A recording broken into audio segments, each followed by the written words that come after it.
Hello, how are you? Itu salamnya orang bule yang kita cinta. Tapi banyak generasi muda kita, Pak, ikut-ikutan pakai salam ini. Nah, bilang ini salamnya orang bule, keren. Akhirnya kalau ketemu sama temannya, nakana tomo, how are you bro? Ada lagi salam yang baru. Kalau ini cewek-cewek biasanya. Apa itu? Salamnya orang Korea beda. Yang mana? Annyeong haseyo. Akhirnya cewek-cewek muslimah kita yang muda-muda ini kalau ketemu sama temannya, apa salamnya? Annyeong. Padahal ketahuilah wahai generasi muda Islam, para pemuda dan pemudi, sesungguhnya ada satu salam yang paling keren di atas semua salam yang ada. Salam ini bukan hanya super keren, akan tetapi juga merupakan simbol ukhuwah Islamiyah umat muslim penjuru dunia. Bukan hanya keren, salam ini juga mendatangkan rahmat dari Allah turun ke muka bumi kepada orang yang mengucapkan, termasuk kepada yang menjawabnya, yaitu Assalamualaikum warahmatullahi wabarakatuh.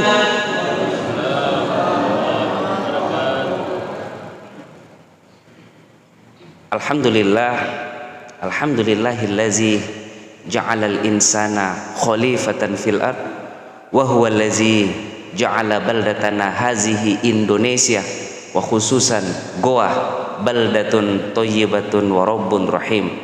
Asyhadu an la ilaha illallah wahdahu la syarikalah wa asyhadu anna Muhammadan abduhu wa rasuluh la nabiyya ba'dah.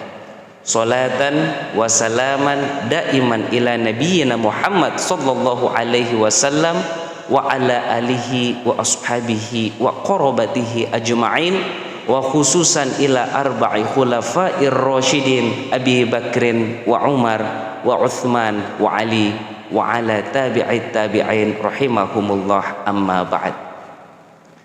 Bapak, Ibu jamaah yang dirahmati oleh Allah Subhanahu wa ta'ala, di tempat ini insya Allah semua kita masih bisa mendengarkan dengan normal. Artinya nikmat yang Allah Subhanahu wa ta'ala berikan kepada kita berupa kesehatan pendengaran perlu kita syukuri. Kenapa saya bilang begitu? Buktinya waktu imam tadi dengan merdu mengatakan waladhdallin, semua jemaah apalagi yang pria khususnya kompak merespon amin. Ketika imam mengucapkan Allahu Akbar, ruku, semuanya ruku. Sami'allahu liman hamidah, berdiri, semuanya ikut berdiri. Allahu Akbar, sujud, semuanya ikut sujud. Allahu Akbar, duduk di antara dua sujud, semuanya ikut. Artinya tidak ada yang tongol-tongol di tempat ini. Ini perlu kita syukuri. Sepintas terlihat sepele ini nikmat pendengaran, tapi coba kita bayangkan kalau Allah Subhanahu wa ta'ala mencabut nikmat kesehatan pendengaran kita, biar setengah mati imam waladhdallin, tidak ada makmum yang menjawab, terpaksa imam menjawab sendiri amin. Kena mi lagu, engkau yang bertanya, engkau juga yang menjawab.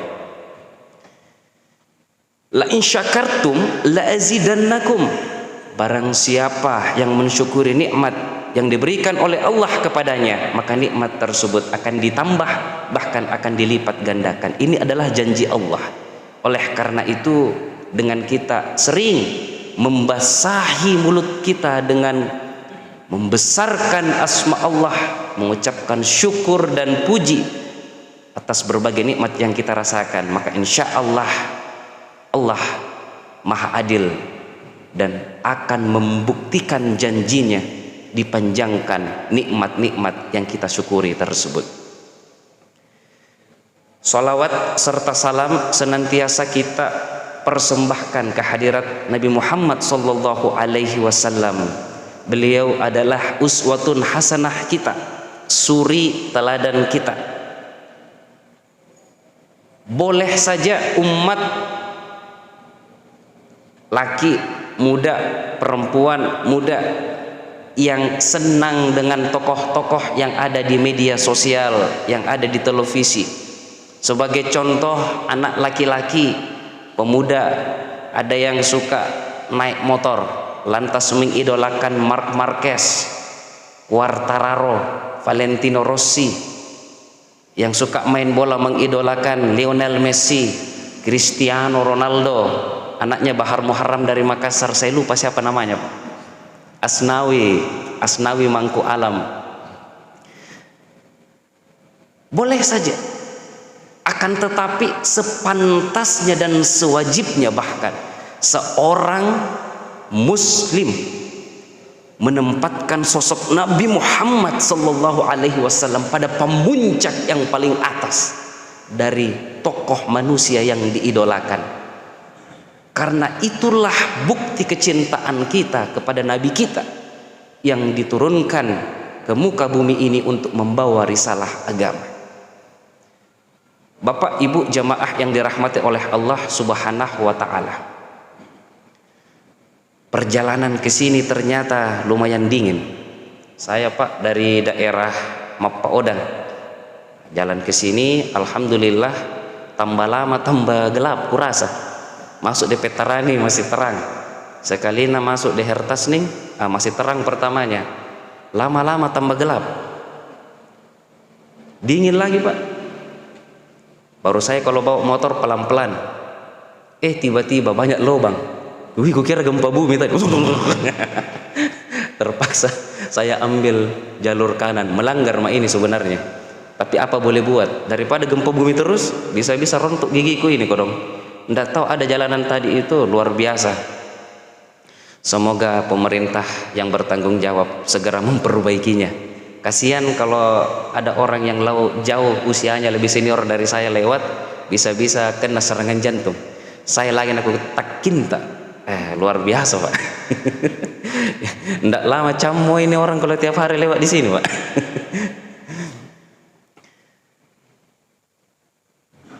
Alhamdulillah pada kesempatan kali ini saya diberi amanah untuk menyampaikan sedikit berbagi pesan agama.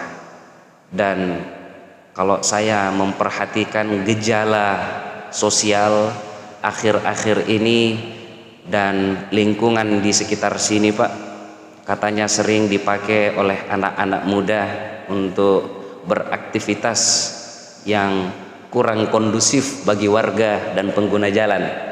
Jadi mohon izin pada kesempatan kali ini saya persembahkan tausiah ini untuk para generasi muda.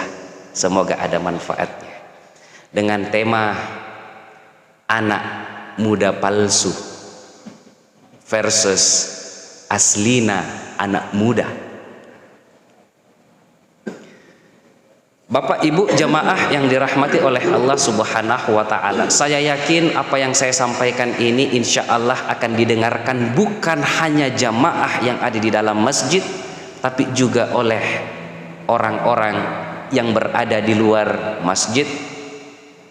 Mungkin ada yang nongkrong-nongkrong di pinggir jalan. Semoga hatinya terketuk.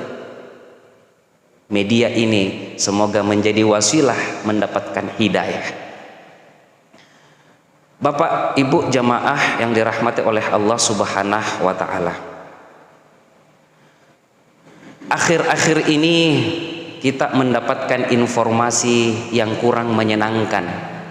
Kemarin ada bus lewat di Hertasning. Saya tidak saksi mata Pak, tapi ada sosial media, saya lihat di Facebook berita teropong Makassar. Bus yang warna merah itu lewat di Hertasning, ternyata dilempari batu sama anak-anak di pinggir jalan. Luar biasa. Sekalinya didapat, dipegang pundaknya itu, kalau menurut di video, dipegang pundaknya, menangis. Mau media apa Pak kalau begitu? Mau dibawa ke kantor polisi, kasihan kita, masih anak-anak, menangis lagi. Dibiarkan, serba salah juga, jangan sampai mengulangi. Saya tidak tahu apa yang terjadi kemarin, apakah dibawa ke kantor polisi atau cukup dimaafkan. Ini merupakan salah satu gejala ada ketidakberesan dengan generasi muda kita akhir-akhir ini. Belum lagi kalau kita jalan-jalan di Petarani, itu luar biasa Pak. Kalau di atas jam 9 malam, motor itu canggih-canggih sekarang. Dulu saya kira motor itu 2 rodanya Pak. Sekarang kalau kita di Petarani, ternyata motor sudah 1 roda. Dia bilang anak-anak ngata-ngata. Bilang apa? Dia bilang ngata-ngata. Oh, diangkat 1 rodanya, baru dikasih senggol kiri, senggol kanan. Gue bilang bahaya. Nah, kemudian gejala ini bukan hanya terjadi pada anak laki-laki, anak muda kita yang laki-laki. Gejala juga terjadi pada anak cewek. Anak cewek Pak, 1 motor biasa. Kalau di daerah Cendrawasih sekitar rumah saya itu, sudah sholat subuh, 1 motor isinya, kalau dulu-dulu masih tat 3 perempuan, anak SMP, anak SMA, baku bonceng-bonceng.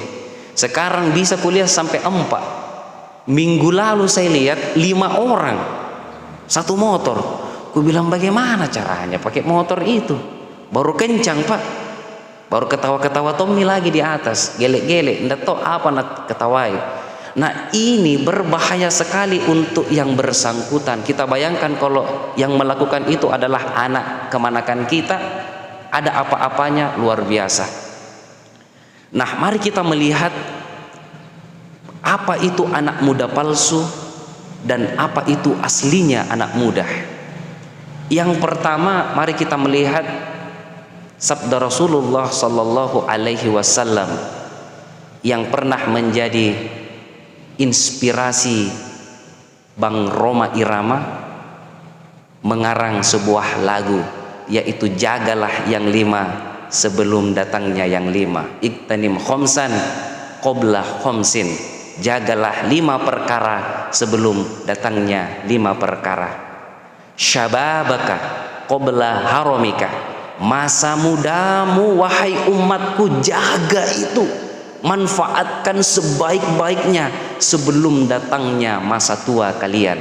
Ini adalah pesan Nabi Muhammad yang masih relevan sampai hari ini dan insya Allah akan terus relevan sampai hari kiamat.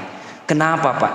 Karena anak muda adalah sosok yang seringkali lupa akan potensi dirinya. Padahal anak muda merupakan usia yang paling produktif, cocok untuk menimba ilmu, golden age dalam bahasa akademik. Apapun yang dipelajari cepat diresap, cepat diresap.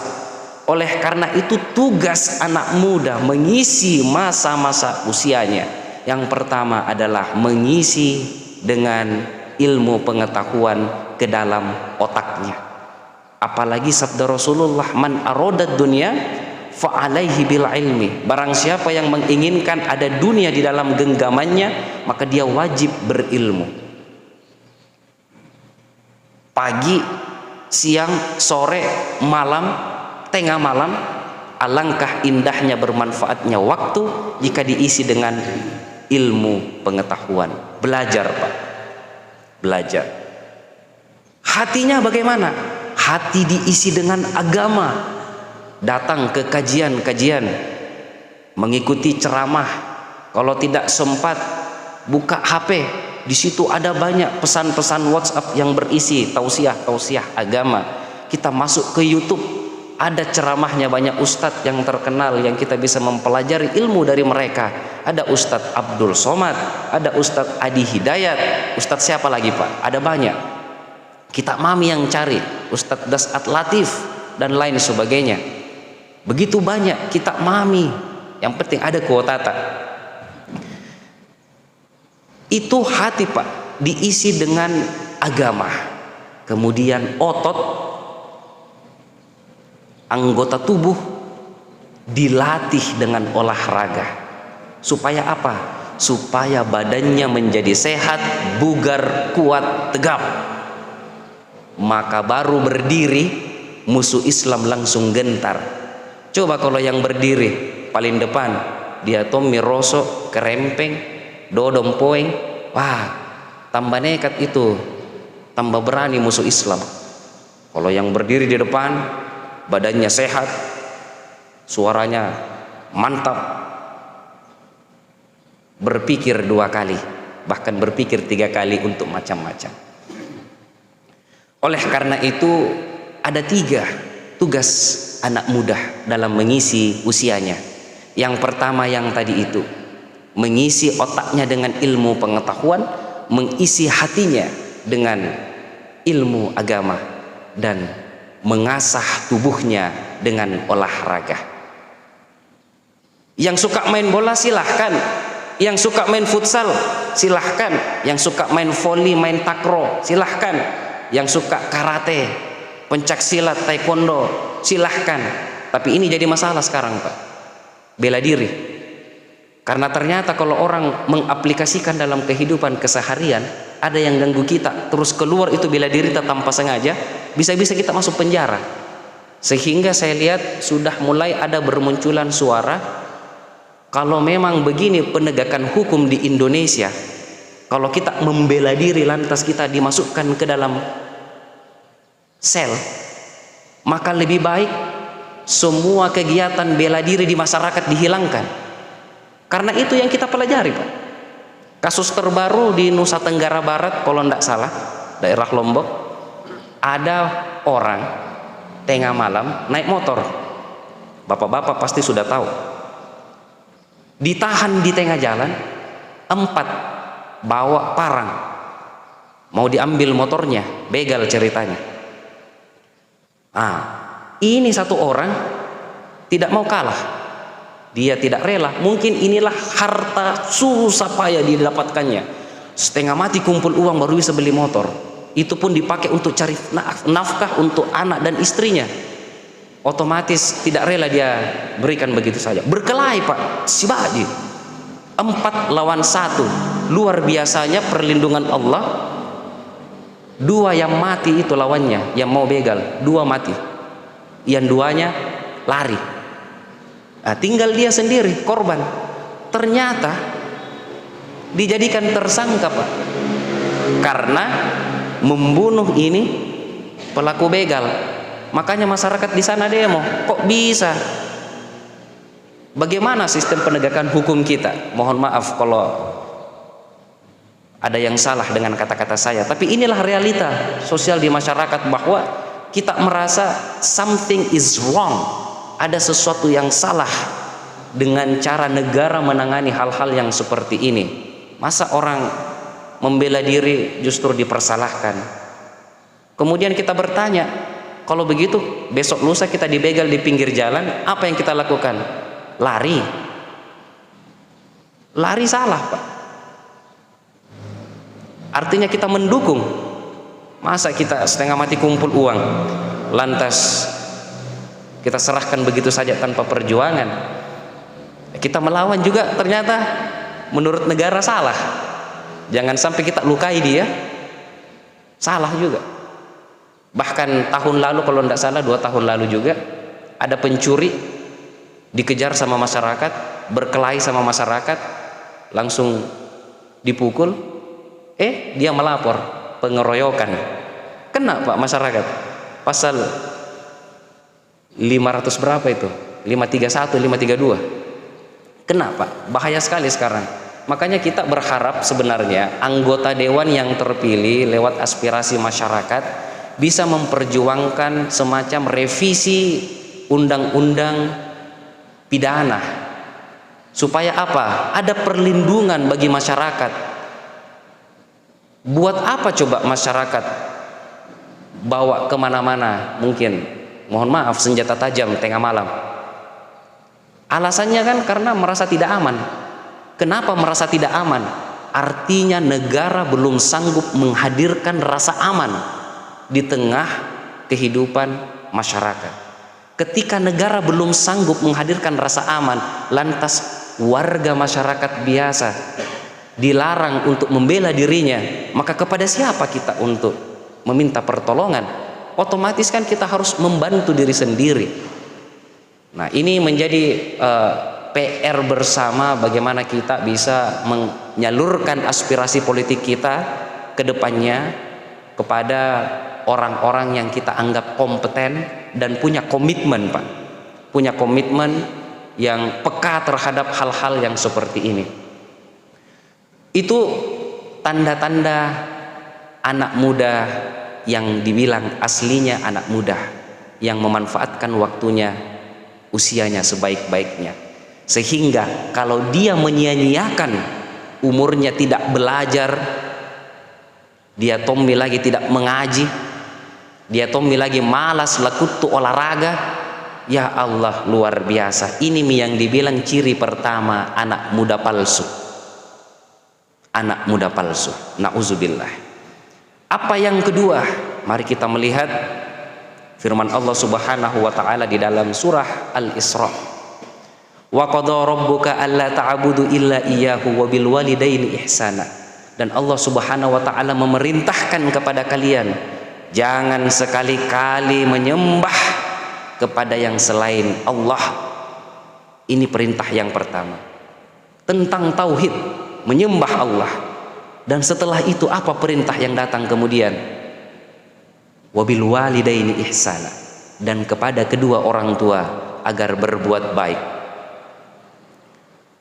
Berbuat baik kepada orang tua merupakan jalan untuk mendapatkan ridho dari Allah Subhanahu wa taala. Ridho Allah fi ridhol walidain. Ridhonya Allah tergantung dari ridhonya kedua orang tua.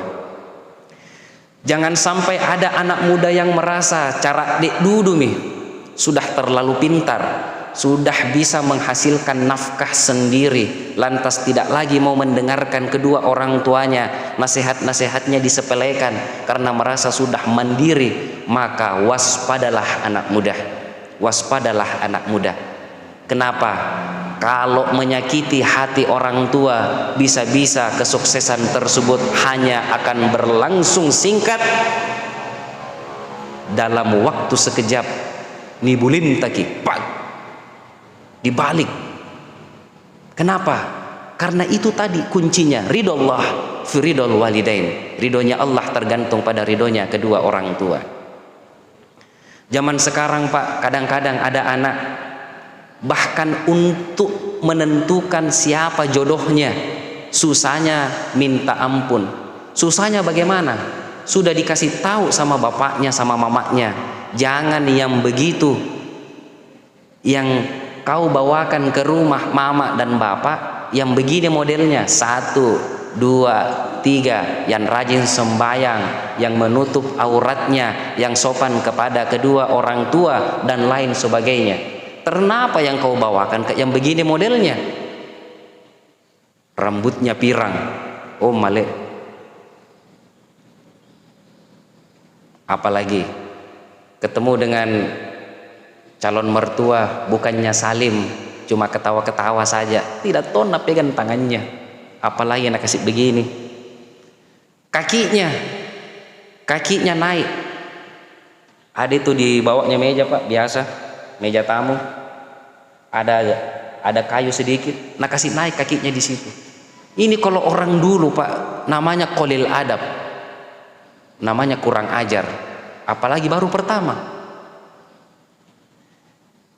Sudah itu ada calon mertua di depannya, matanya hanya ke HP terus dari tadi, tidak tong bicara-bicara, tidak tong memandang.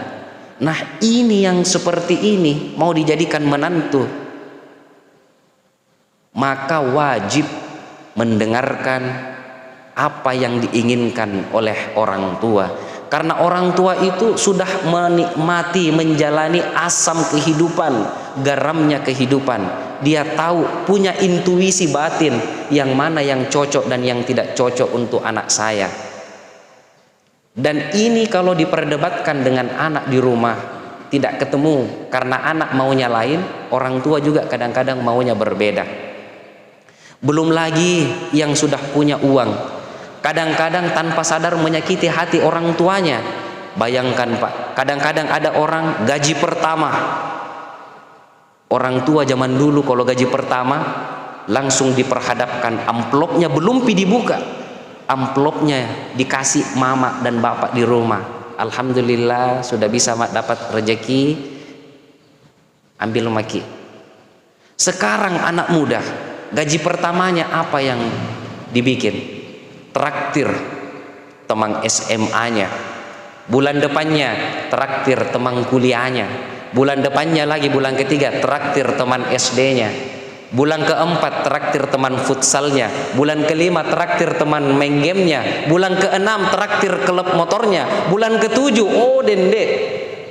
Tanpa disadari ternyata orang tua di rumah sedih. Kenapa? Karena adat kebiasaan kita di zaman yang dulu yang namanya gaji pertama, bahkan dan seterusnya selama belum berumah tangga. Alangkah indahnya jika mempersembahkan amplop yang masih tertutup tersebut ke hadapan orang tua. Katidak tonji itu nak ambil, paling kalau diambil seadanya, tambah-tambah pembeli beras, pembayaran listrik. Tidak mungkin ada orang tua yang mengambil semua gaji anaknya. Insya Allah jangan takut. Bagaimana dengan anak-anak yang belum punya kemampuan ekonomi, yang usianya masih agak lebih remaja sedikit? Anak muda yang asli itu adalah yang tidak mengkhianati kepercayaan orang tuanya. Kalau minta izin sama mamanya, "Ma, mau pergi masjid mengaji," betulan dia sampai ke masjid mengaji. Bukan dia minta izin, "Ma, pergi kak mengaji," ternyata tak jampar lagi di penyingkulu. Apa nak bikin? Pacalak juku kalau zaman dulu. Sekarang bukan lagi anak-anak pacalak juku. Sekarang singgah di warnet, main PS, PlayStation, apalagi kumpul-kumpul luar biasa. Akhirnya apa? Orang lain sudah naik Al-Quran besar bacanya, dia mulai dari Januari sampainya Desember masih ikrat 3 terus bacanya, tidak naik-naik. Nah, ini ciri-ciri anak muda palsu. Oleh karena itu kalau mau menjadi anak muda yang aslinya anak muda, jangan khianati kepercayaan orang tua. Termasuk anak remaja, kalau minta pembeli kuota sama orang tuanya, maukah pakai belajar online, maka wajib membelikan pulsa tersebut atau menggunakan pulsa tersebut atau kuota itu untuk belajar online, bukan untuk yang lain-lain. Apalagi kalau main game, drama Korea dan lain sebagainya. Ini jadi masalah ini Pak. HP Pak, saya pernah singgung tahun lalu di salah satu masjid di daerah Sungguh Minasa. Saya kasih tahu itu orang tua, karena saya ceramah tarawih, banyak sekali anak-anak muda tidak mendengar ceramah, saking main HP semua kuliah, termasuk di pelataran masjid. Akhirnya saya kasih materi kepada ibu-ibunya, bapak-bapaknya di dalam. Bapak dan ibu, saya bilang, bapak dan ibu bisa saja imannya insya Allah sudah kuat, akar Islamnya sudah kokoh atas pendidikan orang tua bapak dan ibu dulu. Tapi siapa yang bisa menjamin generasi muda kita, anak cucu kemanakan kita, bagaimana modelnya ke depan, tergantung bapak ibu di rumah bagaimana. Apalagi ini ada HP Pak Ibu, menjadi godaan tersendiri, sumber malapetaka kalau kita tidak hati-hati. Saya kasih tahu begitu Pak Ibu. Saya kasih tahu nih, salah satu bentuk tanggung jawab orang tua setelah membelikan HP dan kuota untuk anaknya, kalau anak tak tidur, ambil HP-nya, jangan ikut tidur, kita ambil HP-nya, begadang 1 jam 2 jam, buka semua isi percakapan WA-nya. Apa ini dia percakapkan, siapa dia berteman, buka YouTube-nya, lihat di situ ada tulisan history, artinya apa yang dia sudah nonton. Kalau kita buka itu history, kita lihat di situ apa semua yang dia sudah tonton. ku ajar kipa itu jamaahnya di sana, bapak-bapaknya sama ibu-ibunya. Ternyata tiba-tiba tas satu-satu itu anak-anak lainnya ki dari masjid. Takut ki, mungkin pingin delete historinya. Ku ajar ki orang tuanya. Ini Pak, kalau ada gambar tidak senonoh kita lihat, baru warnanya merah dari ujung kiri sampainya kanan merah semua, durasi waktunya 15 menit, artinya anatta sudah menonton itu tuntas. Anu tidak baik. Tapi kalau ada anu tidak baik yang merahnya cuma sedikit sekali, maka bisa jadi itu anatta tidak sengaja nabuka. Begitu dia sadari anu tidak baik, langsung dia tinggalkan, bersyukur ki. Lanjut satu-satu Pak, pergi satu-satu itu anak muda. Sekalinya sudah cara matarwih, saya keluar, batin aku cari sendalku. Ternyata, oh kodong, yang satu di ujung sana, yang satu di ujung sana sudah midisisa. Oh kayak tong habis diinjak-injak itu sendal. Di Telegram itu Pak, saya perhatikan, ini anak-anak cewek ini yang perlu diwaspadai Telegramnya. Ada aplikasi Pak selain WhatsApp, namanya Telegram.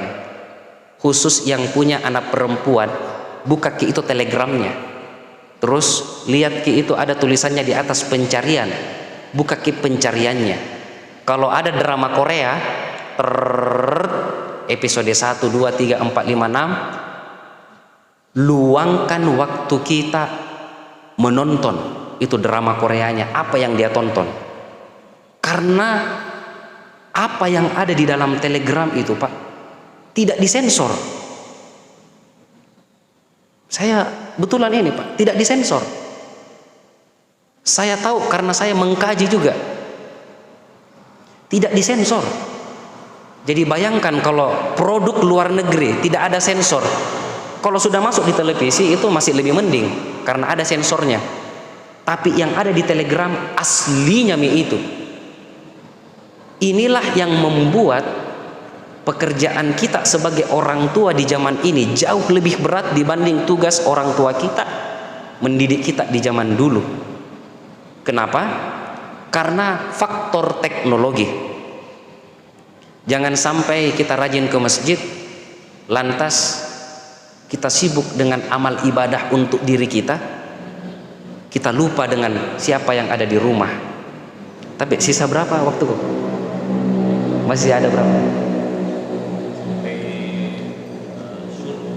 Oh ya, sampai waktu syur. Saya tambah Pak Di ya. Ini Pak, bicara anak muda memang tidak ada habisnya. Tidak ada habisnya. Termasuk kami di pondok pesantren, karena saya kebetulan juga alumni salah satu pesantren di Goa, yaitu pesantren Sultan Hasanuddin di Limbung. Kemudian kami di sana kalau alumni itu biasanya diminta untuk kembali membina santri-santri yang ada di situ. Di sela-sela waktu-waktu kosong kita berkegiatan di Makassar, biasanya bergantian kita kembali mengabdi ke pondok, berbagi teori-teori pembinaan dan apapun itu yang kita bisa bantukan untuk adik-adik santri yang baru. Ada gejala Pak terakhir-terakhir ini, banyak pondok pesantren yang model santrinya itu sudah beda dengan model santri zaman dulu. Jadi sekarang itu Pak, pekerjaan ustadz dan ustazah di pesantren luar biasa beratnya. Kenapa? Karena kita menghadapi anak muda yang sedikit-sedikit mau pulang, dalam tanda kutip manja. Ternyata diusut punya usut, kenapa mau pulang? Alasannya cuma mau ini Pak, main game. Permasalahan lebih besar karena biasanya orang tua waktunya SD anaknya supaya masuk pesantren, dia janji anaknya, kalau mau aku masuk pesantren aku belikan kau HP baru. HP apa kamu mau? Oh, HP yang terbaru, dibelikan yang berapa juta. Masuk anaknya di pesantren, HP-nya di rumah. Akhirnya apa? Itu anak pikirannya mau pakai HP-nya. Ya, sakit kepala sedikit seperti orang mau pingsan nih. Bangun nak sholat. Oh, saya kepala aku Ustaz. saya kepala aku Ustaz, teleponkan ke mamaku. Oh, kodoh. Diteleponkan mamanya, mamanya juga mungkin tidak sampai hati. Bawa dulu pulang ke rumah, mak. Mau dulu 1 malam 2 malam. Sampai di rumahnya tidak mau pergi ke dokter, periksa, main game ji, sembuh mi. Sakit perutnya sedih, Ustaz, enggak bisa Ustaz. Luar biasa. Gatal-gatal sedikit.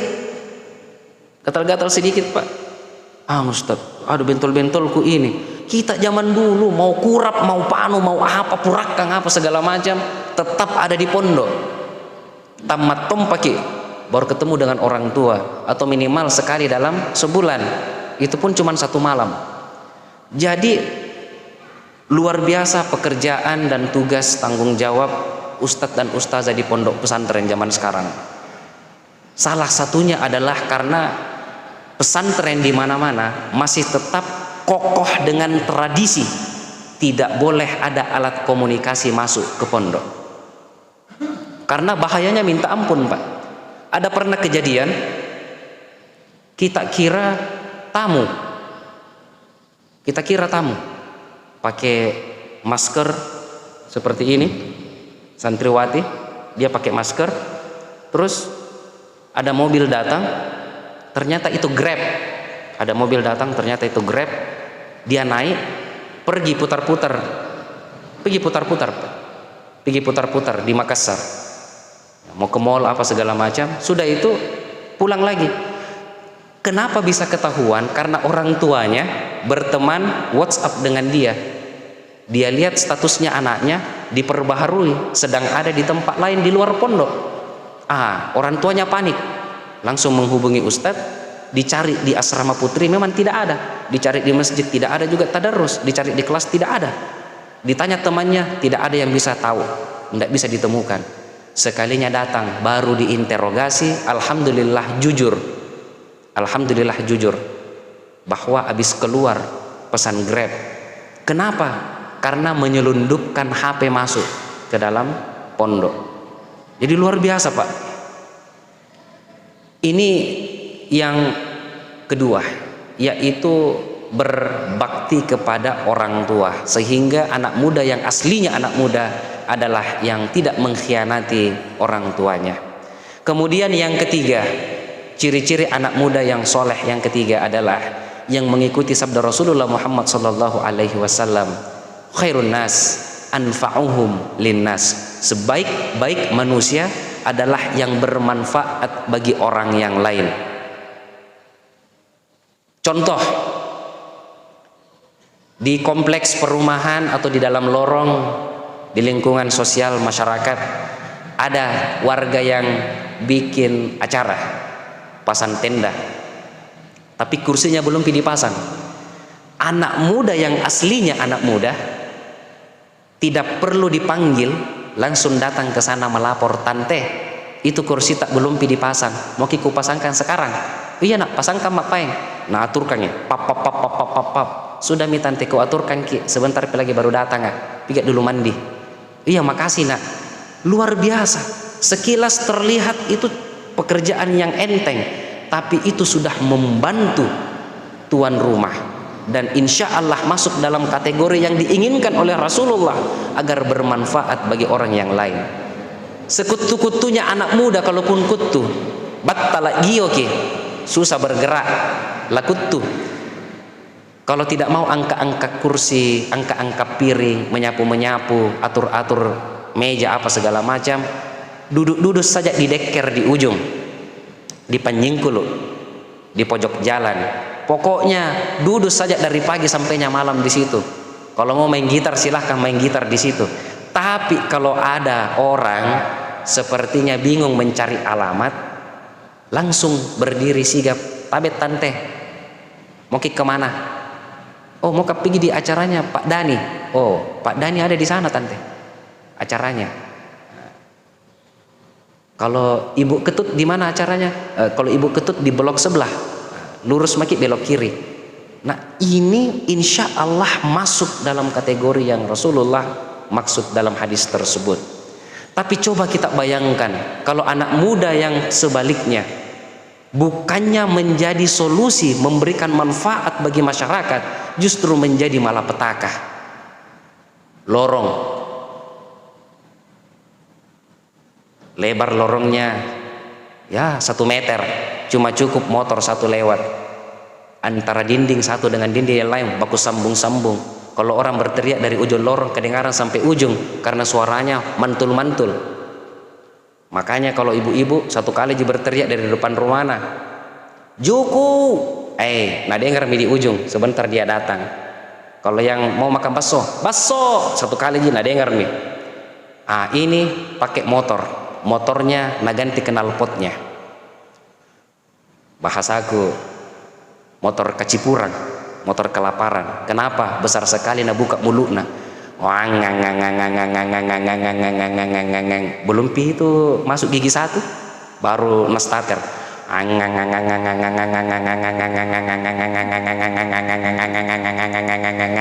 Sebelum masuk gigi 1 pancing dulu, Pak. Masuk gigi 1. Sudah masuk gigi 1 maju. Lurus oper gigi 2. Padahal di dalam lorong mungkin ada teta-teta posok dong, ada ibu-ibu jantungan, ada anak bayi, ada orang yang sakit gigi di situ tinggal. Baru kalau dikasih tahu yang model begini, lah tambah-tambahi poin, Pak, biasa. Nah bilang kau patah motor, woi pelan-pelan kok nak, dia itu garing. Lah tambah-tambahi, Pak, anak-anak begini. Dendek. Makanya saya bilang motor kacipura. Besar sekali mulutnya. Ini luar biasa. Ini kalau tidak disadari, bukannya mendapat doa dari masyarakat, tapi disumpah-sumpahi. Ini lapo lalo kok, dijak kalak lalo ke polisi. Luar biasa. Tapi coba kita bermanfaat, menebarkan hal-hal yang positif di masyarakat. Kita akan mendapatkan doa dari tetangga kita, ibu-ibu, tante-tante, akan mendapatkan doa, sehingga insya Allah hidup kita menjadi berkah. Dan karena keberkahan tersebut, hidup kita biar tidak kaya raya, biar tidak ada harta yang luar biasa, tapi hati kita tenang dalam hidup. Itulah yang dinamakan hidup yang berkah. Kemudian yang terakhir di kesempatan yang sempit ini, ciri-ciri anak muda yang soleh adalah yang berhati-hati terhadap apa yang dilarang oleh agama. Salah satunya di dalam firman Allah Subhanahu wa taala surah Al-Maidah ayat 90, sekaligus menjadi inti daripada pembahasan kita pada kali ini, yaitu ya ayyuhallazina amanu innamal khamru wal maisiru wal ansabu wal azlamu rijsun min amali syaitan fajtanibuhu la'allakum tuflihun. Wahai orang-orang yang beriman, sesungguhnya khamar dan teman-temannya adalah najis dan termasuk perbuatan syaitan. Kalau kalian ingin hidup kalian beruntung, kalau mau beruntung hidupnya, jauhi itu khamar dan teman-temannya. Kalau mau hidupnya rugi, apa boleh buat? Nikmati mipain. Apa itu khamar? Menurut ahli medis, khamar adalah segala sesuatu yang kalau masuk ke dalam tubuh mengakibatkan pikiran dan otak menjadi tidak normal. Tidak normal bekerjanya. Ditanya 1 tambah 1 berapa? 1 tambah 1 5. 2 tambah 2 berapa? 2 tambah 2 apa sih yang kikana sumpai? 2 tambah 2 2 tambah 2 ya 2 tonji kepeng. Apalagi tatilim nih. Kalau sudah tatilim nih begini ya, pulang naik motor tatilim, oh jatuh. Nah, masih mending yang pelan-pelan. Kalau dia tomi lagi kencang, dia tomi lagi tatiling, minta bastangai, tiang listrik nak kira aspal, buat apa nih kalau begitu? Nenek-nenek saja lewat, cewek cewek. Bagaimana otaknya sudah tidak normal, tidak bisa membedakan yang mana cewek, yang mana nenek-nenek. Nah karena nenek-nenek kan tanja nurun nakuladain matan. Luar biasa Pak. Jadi khamar itu tidak dipandang bentuknya, mau dia diminum namanya khamar kalau masuk kategori tersebut, mau dia disuntikkan masuk syek, mau dia dihisap pakai asap, mau dihisap lewat hidung, mau dia seperti tablet dikasih masuk di dalam mulut, kalau efeknya sama, maka itulah yang dinamakan khamar. Mau banyak, mau sedikit, mau satu gumbang, mau sipilo, tetap sama derajat keharamannya. Karena ada tuh yang bilang kasih sedikit ji, jangan sedikitnya, justru sedikitnya itu sebentar lu bilang terlalu sedikit, tambah-tambah lagi sedikit deh, besok-besok yang sedikit itu tidak ada artinya, mau kok lagi tambah lama. Nah inilah yang sangat berbahaya bagi generasi muda kita. 3 tahun yang lalu ada kasus Pak, sekaligus menjadi penutup. 3 tahun yang lalu ada kasus di daerah Sungguh Minasa, daerah Jalan Malino ke atas, Kecamatan Bontomaranno kalau saya tidak salah. Ini kasus nasional, jarang terjadi. Ada anak muda menyiksa bapaknya.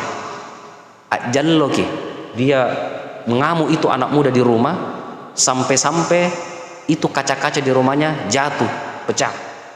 Hebatnya, sudahnya itu jatuh itu kaca, nah ambil ke paket tangannya, jadi tangannya berdarah, baru nak kejar bapaknya, nah tusuk-tusuk itu bapaknya, bukan badannya bapaknya, mukanya.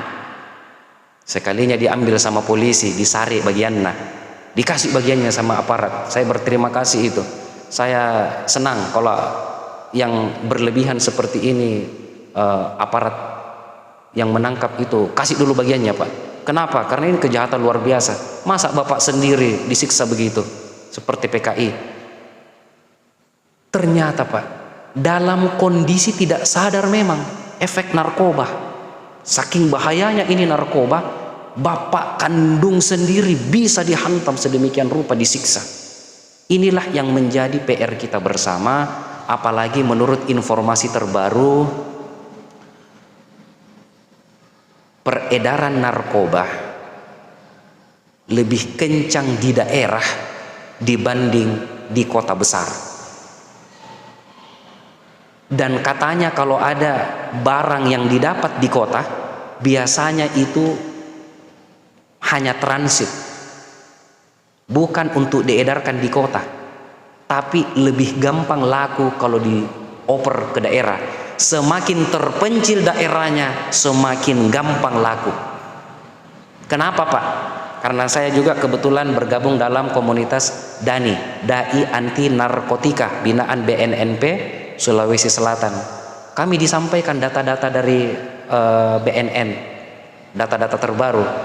Petani Pak, petani dikasih narkoba Pak, dijual narkoba. Tapi bahasanya ini pengedar bukan narkoba, dia bilang vitamin, bahasanya vitamin Pak. Petani coba, cocok kita wah. 3 hari 3 malam tidak capek-capek, akhirnya beli terus. Pajama batu Pak, pekerja batu itu yang angka-angka, dijanji, diiming-imingi vitamin ini, akhirnya dicoba, kesato jengi, mencari kemudian mana itu vitamin no, sini saya beli. Mereka tidak tahu Pak itu narkoba, tidak tahu itu narkoba. Bahkan pernah ada kejadian pondok pesantren di Jawa, hampir semua santrinya kena. Gara-garanya apa? Ada pengedar narkoba datang, dia bilang ini vitamin supaya kuat belajar agama, tidak mengantuk kalau tengah malam, zikirnya mantap, tidak tidur-tidur. Akhirnya mereka coba, kan vitamin bedeng. Didapat pengedarnya, ditanya, kau edarkan kemana? Ke sini, sini. Termasuk ke pondok pesantren. Gemparlah pondok pesantren itu, kasihan.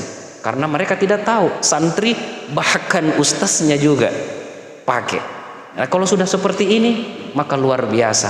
Dan yang mengherankan Pak, menurut kajian BNN, Yang mengherankan, asalnya ini narkoba di Indonesia ini dari negara-negara tertentu yang tidak perlu kita sebutkan namanya, tapi ini terkenal sekali, ini negara termasuk paling besar di dunia.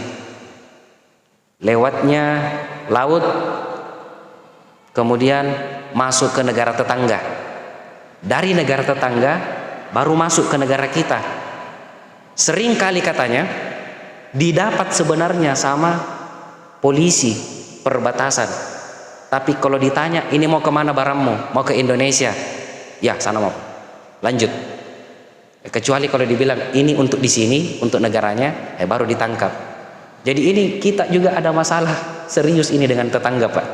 Kenapa? Karena seharusnya tetangga yang baik, kalau ada racun yang mau masuk ke rumah tetangga kita tahan itu, tapi ini ternyata dibiarkan. Jadi masalah narkoba ini, Pak, menjadi PR kita yang luar biasa. Kenapa? Karena perputaran uangnya sangat besar dan akan menggoda siapa saja. Kalau kita tidak hati-hati, bisa jadi orang yang kita cintai itu akan terkena. Ciri-cirinya, Pak, anak-anak yang seperti ini, satu, mulai suka berbohong. Nah, bilang mau beli celana baru, diperiksa sudah dikasih uang 300.000, mana celananya? Tidak ada. Baru 3 hari minta lagi pembeli jaket, dikasih 300.000, diperiksa sama mamanya, mana jaket barumu nak? Tidak ada. Baru 4 hari minta lagi pembeli sendal yang baru. Dari berbohong, kalau mamanya sudah capek, tidak ada mi uang nak, marah-marah Tommy mama nak, tidak mau kasih kok, setiap kamu ku kasih uang tidak mau kasih beli ji. Waspada ki, bisa jadi sudah masuk kategori pemakai. Kalau kita tidak waspada, maka akan tenggelam semakin jauh ke dalam, semakin serius. Kenapa? Karena kalau sudah tidak dikasih apa yang dia inginkan, maka perhatikanlah barang-barang yang ada di rumah. Emasnya mamanya, tiba-tiba cincinnya satu hilang. Isi dompetnya bapaknya tiba-tiba hilang. Televisi di rumah, di mana itu televisi ya? Anda tahu di mana? Hilang. Apa barang-barang yang ada di rumah? Tas satu-satu hilang. Sampai kipas angin juga bisa-bisa dijual. Kompor sekalipun akan dijual. Kenapa? Karena otaknya sudah rusak. Dan kalau ini sudah terjadi, bahkan kalau kita dilihat di televisi, habis semua hartanya, apalagi yang bisa dijual? Mohon maaf, bainen apa? Istrinya dijual. Istri dijual. Kenapa? Sudah tidak beres kepalanya. Sudah tidak beres caranya berpikir. Bahkan istri yang menjadi tanggung jawab dijual juga. Nah, semoga Allah Subhanahu wa taala melindungi kita semua sehingga kita akan diberikan berkah, rahmat dan nikmat berupa keturunan, anak, cucu, kemenakan yang soleh dan solehah, dilindungi dari segala godaan-godaan setan yang marah bahaya, sehingga insya Allah kelak ketika dibangkitkan di padang mahsyar, kita bisa bangkit bersama dengan orang-orang yang soleh, turut mendampingi Rasulullah Muhammad sallallahu alaihi wasallam masuk ke dalam surganya Allah, bersama juga dengan orang-orang yang kita cintai, seluruh keturunan kita yang soleh dan soleha, insya Allah. Amin amin ya rabbal alamin. Semoga apa yang saya sampaikan ini dapat memberikan manfaat. Lebih dan kurangnya saya mohon maaf. Setelah ini ada tanya jawab atau respon dari bapak-bapak sekalian. Saya akhiri. Assalamualaikum warahmatullahi wabarakatuh.